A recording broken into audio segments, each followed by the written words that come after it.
Christian Federico von Bernitsch, que fue capellán de la policía de Buenos Aires durante la dictadura militar, comparece ante la justicia 30 años después, acusado de participar en 7 asesinatos políticos y más de 40 casos de torturas de detenidos, bajo un régimen de terror que dejó el trágico saldo de 30.000 desaparecidos.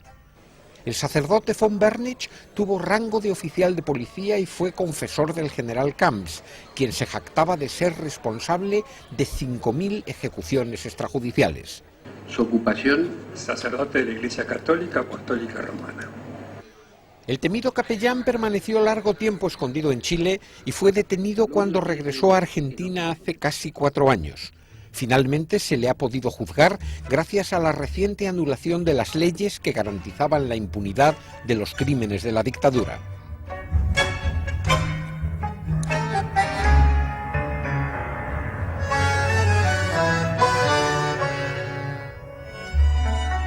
El presidente del tribunal es Carlos Rozansky, que el año pasado juzgó y condenó por crímenes de lesa humanidad al comisario Miguel Echecolaz, uno de los jefes de von Bernitsch.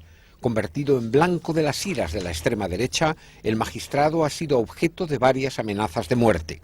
Una cosa es sentir el temor que yo siento, y la preocupación que yo siento, y la indignación que yo siento, y otra muy distinta es que eso que uno siente actúe para que uno deje de hacer lo que tiene que hacer.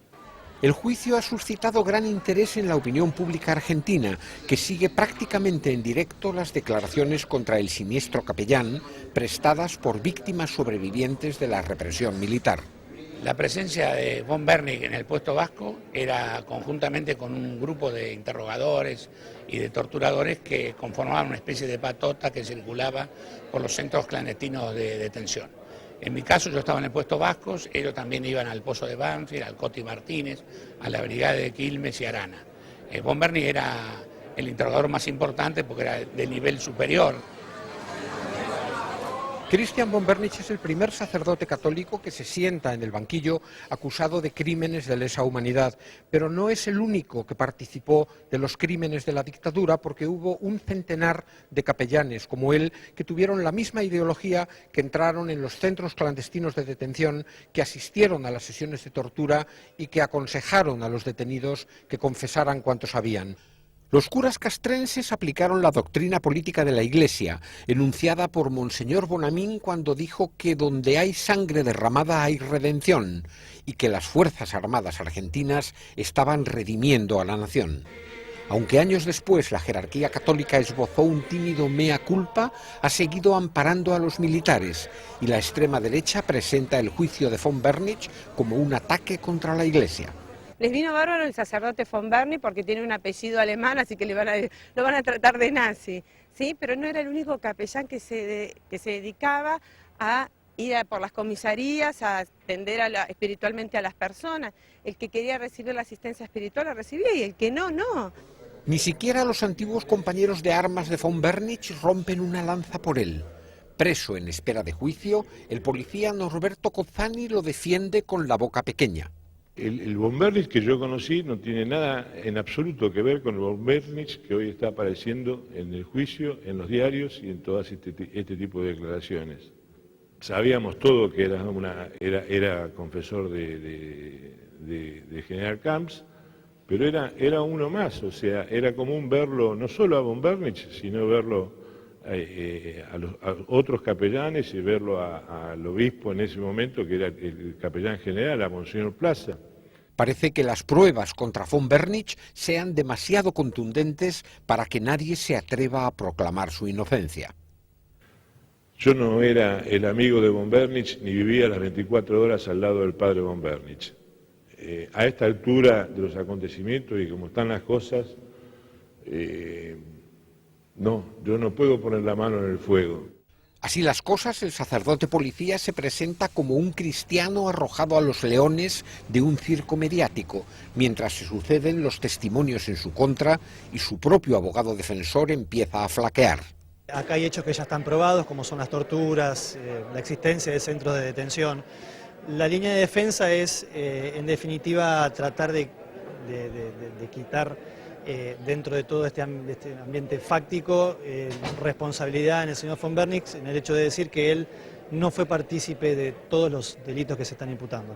Hemos probado que un hombre de la Iglesia participaba de los centros clandestinos de detención, de las torturas y de los interrogatorios, que buscaba lo mismo que se busca con la tortura, la confesión, que participaba de las preguntas y de los cuestionarios, y que eso de lo que hablaba con los detenidos era materia de interrogatorio en las sesiones de tortura.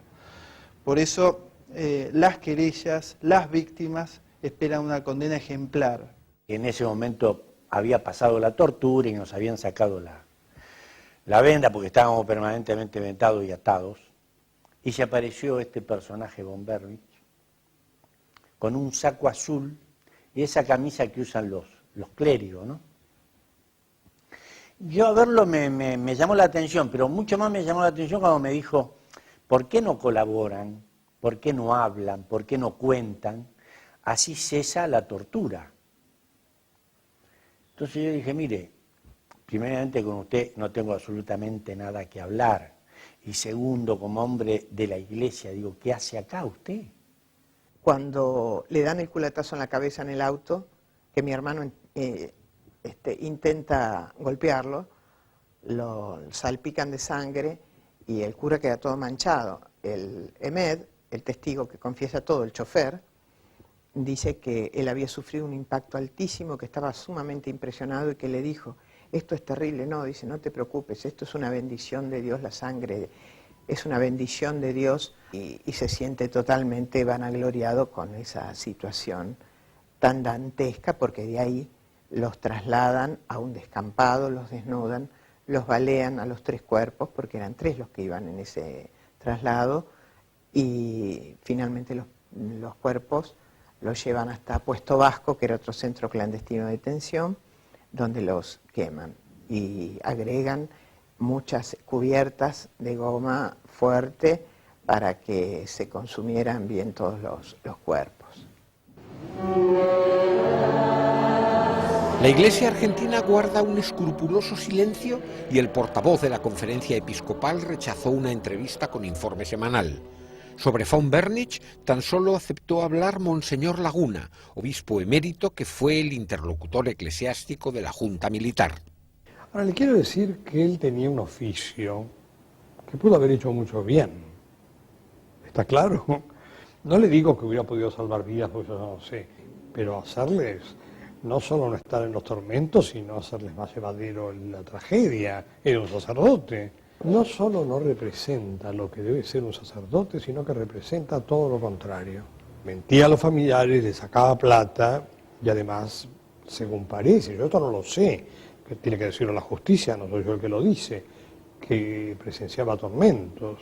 El plan de exterminio de la dictadura militar fue de la mano y del acompañamiento permanente de la jerarquía eclesiástica argentina, del episcopado, como conjunto, y sobre todo y fundamentalmente de los capellanes militares, con el vicario general de las Fuerzas Armadas principalmente, Monseñor Bonamín. Entonces la misión de la Iglesia era acompañar a los militares con el consuelo por los crímenes aberrantes y tremendos que cometían, y a su vez alentarlos en este desarrollo. Hubo otra parte minoritaria de la Iglesia que pagó con la muerte de 2 obispos y varios sacerdotes su condena a los crímenes de la dictadura. Una Iglesia que lleva 30 años pidiendo justicia junto a las víctimas del terror militar.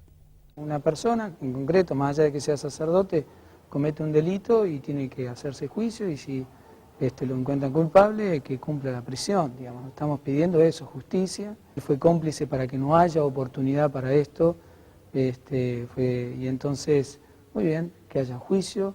Es como dicen los organismos de derechos humanos, no estamos pidiendo venganza, estamos pidiendo justicia.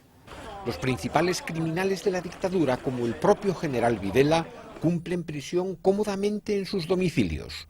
Un privilegio concedido por su avanzada edad, del que el cura von Bernitz no llegará a beneficiarse. En el caso de los delitos de lesa humanidad, la edad directamente no tiene ninguna trascendencia. Para llegar a esa conclusión, lo único que hay que hacer es leer, estudiar la legislación vigente no solo en Argentina, sino en todos los países que integran sistemas de protección, en este caso el regional, que sería el interamericano. Todo indica que el proceso se cerrará con la condena del reo a una larga pena de prisión. Entre tanto, el juicio resulta un duro viacrucis para la jerarquía católica argentina, al evidenciar la antigua alianza entre la cruz y la espada que supuso la estrecha colaboración de la Iglesia con la dictadura más sangrienta de América Latina.